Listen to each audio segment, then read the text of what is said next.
और चलिए आगे बढ़ते हैं। छत्तीसगढ़ में 3 और कांग्रेस विधायकों को कॉर्पोरेशन में नियुक्ति मिली है। कांग्रेस विधायक डॉक्टर प्रीतम राम तिर्की और को छत्तीसगढ़ मेडिकल सर्विसेज कॉर्पोरेशन का संचालक नियुक्त किया गया है। साथ ही तिर्की को अगले आदेश तक संचालक मंडल का अध्यक्ष भी नियुक्त किया गया है। बड़ी बात यह है कि स्वास्थ्य विभाग के प्रमुख सचिव या सचिव की जिम्मेदारी अब पदेन अध्यक्ष से हटाकर पदेन संचालक कर दी गई है। अब अध्यक्ष पद की जिम्मेदारी विधायक डॉक्टर प्रीतम राम तिर्की को मिली है। वहीं 2 अन्य कांग्रेस विधायक डॉक्टर विनय जायसवाल और डॉक्टर के ध्रुव को संचालक बनाया गया है। अब इन नियुक्तियों को लेकर प्रदेश का सियासी तापमान बढ़ गया है। बीजेपी का कहना है कि नियुक्तियों के जरिए सरकार अंदर खाने में मचे घमासान को शांत करना चाहती है। अलग अलग खेमे में जो विधायक असंतुष्ट हैं उन्हें संतुष्ट करने की कोशिश है। कांग्रेस ने पलटवार करते हुए कहा कि बीजेपी हर बात में कमी निकालने का काम करती है, जबकि जो नियुक्तियां हुई हैं वो सभी विधायक डॉक्टर हैं। उन्हें मेडिकल फील्ड की अच्छी समझ है। ग्रुपबाजी में जिस तरीके से कांग्रेस बटी हुई है तो कहीं न कहीं एडजस्टमेंट करके उनको शांत करने का एक ये हथियार है। और आज ये कहें कि पूरे विधायक दल के अंदर में एक राख के नीचे जो दबी हुई आग की तरह ये कांग्रेस सरकार चल रही है।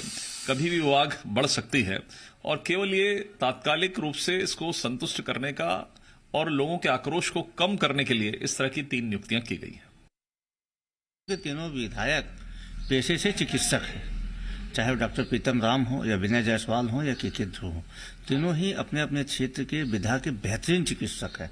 यदि मेडिकल सर्विसेज कॉर्पोरेशन में 3 चिकित्सकों की नियुक्ति की जाएगी तो निश्चित तौर पे इसका फायदा राज्य की जनता को मिलेगी, प्रदेश की जनता को मिलेगी। अभी इस समय हम कोविड जैसी महामारी से जूझ रहे हैं, तो ऐसे समय जितने भी विषय विशेषज्ञ हैं उनको से जोड़ के उनकी सेवाएं लिया जाना उचित होता है। सरकार ने इसीलिए ऐसा निर्णय लिया है। और चलिए अधिक जानकारी लेंगे। सत्यप्रकाश इस वक्त हमारे साथ जुड़ रहे हैं। सत्यप्रकाश, नियुक्ति पर एक बार फिर घमासान देखने के लिए मिला है। हालांकि कांग्रेस का अपना वक्तव्य है, अपना पक्ष है।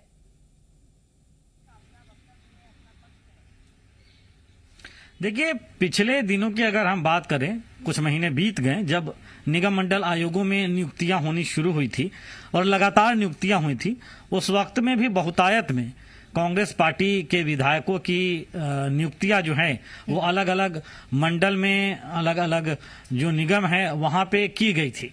और उसके बाद भी लगातार इस बात को लेकर सियासी घमासान मचता हुआ दिखा था कि जो पहले से ही विधायक हैं उनके बदले में क्या कार्यकर्ताओं को वहां पे नहीं बैठाया जा सकता था। इस बात को लेकर कार्यकर्ताओं की उपेक्षा का आरोप बीजेपी कांग्रेस पे लगाती रही और कांग्रेस ये कहती रही थी कि चूंकि कार्यकर्ताओं को भी अलग अलग जगहों पे स्थान मिल रहा है तो ऐसे में विधायकों को भी स्थान मिल रहा है। लेकिन कहीं ना कहीं इसे बीजेपी छत्तीसगढ़ में अलग अलग खेमों में कांग्रेस का बंटना और सरकार में सबको खुश करने के लिए की गई एक नियुक्ति के तौर पे आरोप लगाती रही थी।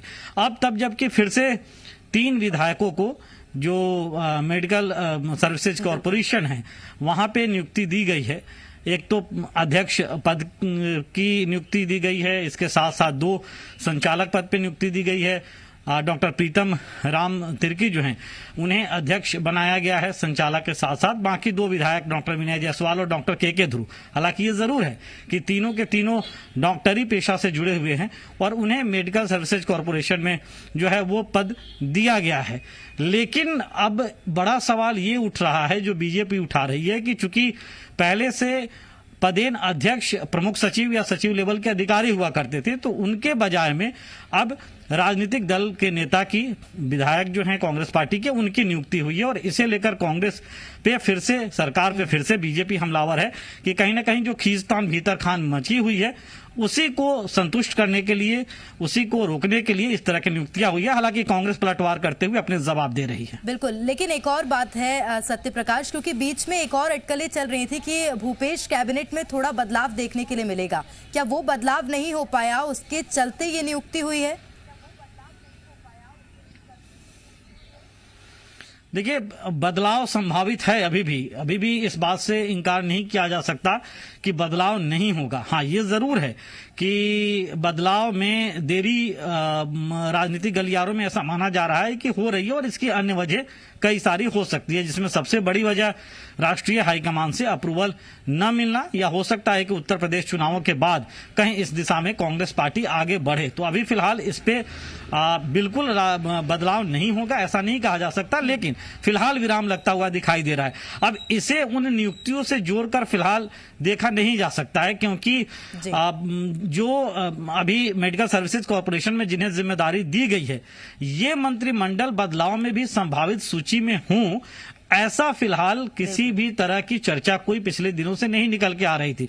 ऐसे में चूंकि कई सारे और कांग्रेस के वरिष्ठ नेता हैं जो दावेदारी अपनी ठोक रहे हैं, पिछले दिनों से ये राजनीतिक गलियारे में चर्चा का विषय बना हुआ था, तो इसे उससे जोड़ के नहीं देखा जाना चाहिए। लेकिन है जरूर है कि जिस तरह की ये नियुक्तियां हुई हैं उसके कहीं न कहीं कुछ न कुछ राजनीतिक मायने निकाले जा रहे हैं। क्षेत्रीय समीकरण साधने की कोशिश के तौर पर राजनीतिक पंडित इसे देख रहे हैं। निश्चित रूप से समीकरण साधने की भी और अपनों को साधने की भी कोशिश यहाँ पर की गई है। बहुत शुक्रिया सत्यप्रकाश। खबरों में बने रहने के लिए आप हमारे फेसबुक, ट्विटर और इंस्टाग्राम पेज को फॉलो कर सकते हैं। लेटेस्ट अपडेट के लिए आप हमारे यूट्यूब पेज को सब्सक्राइब भी कर सकते हैं और हाँ, बेल आइकन पर क्लिक करना न भूलें।